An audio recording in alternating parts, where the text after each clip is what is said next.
I have an expert standing by on this matchup. We have the head coach of Indiana, Curt Cignetti, joining us here on CBS Sports HQ. And Coach, I know you were very vocal yesterday about believing that your team deserves a home game. You don't have to go far for this game necessarily, but what's your reaction to hitting the road for the first round of the playoffs? Well, you know, it's a great thing. I had to carry the flag for my team. That's my job. That's all old news now.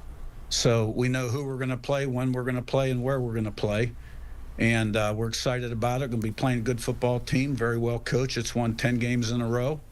And we're a good football team, too. And I think the big thing for us, you know, the lessons we learned when we went to Ohio State on the road with the crowd noise and how we responded, it's important we apply that to our next road game, and I'm confident that we will. Coach, how did you find out? Did your team watch all together? Did you find out a little bit ahead of time? Was it find out live like everybody else? And what was the reaction from the team? What has it been? Yeah, no, we expected to be here. We didn't have the team together.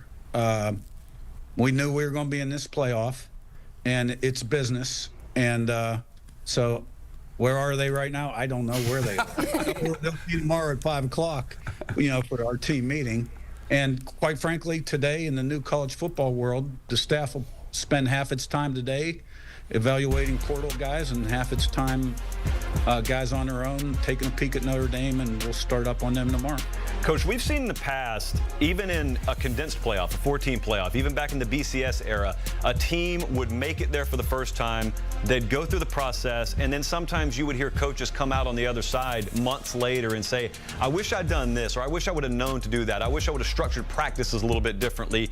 A lot of your guys are there for the first time. How do you best equip your program to dial in as best you can in this lead up, in this prep? It's a piece of cake.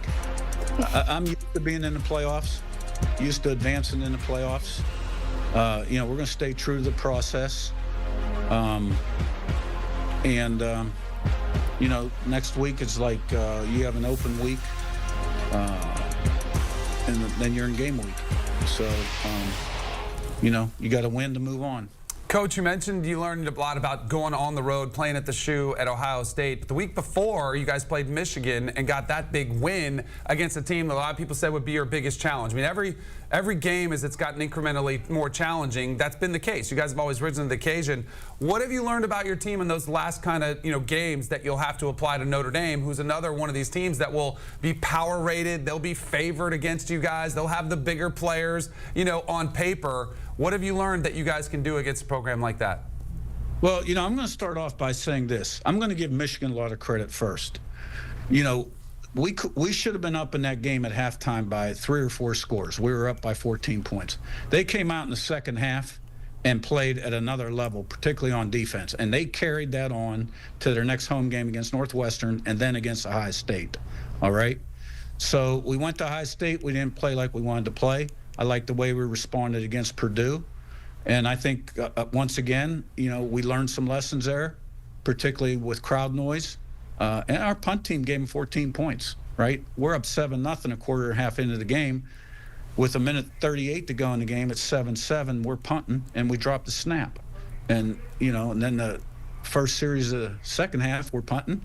Punt's supposed to go right, it goes left, and our coverage is right, and the punt's left, and they return for a touchdown. Still got to get the guy on the ground. So those are things that were uncharacteristic of us. We got to play our game and play like we've played all year long. I'm confident in my team. We're playing a good opponent. It'll be a good game. Coach, thank you so much for joining us. Congratulations on getting in, and best of luck going forward. Thanks, guys. Thank you to the head coach of Indiana, Curt Cignetti, for joining us here on CBS Sports HQ. Sure, they might not have been in the playoffs before, but they have won a lot of football games. 11-1 they finished this season. An absolutely historic year for Indiana.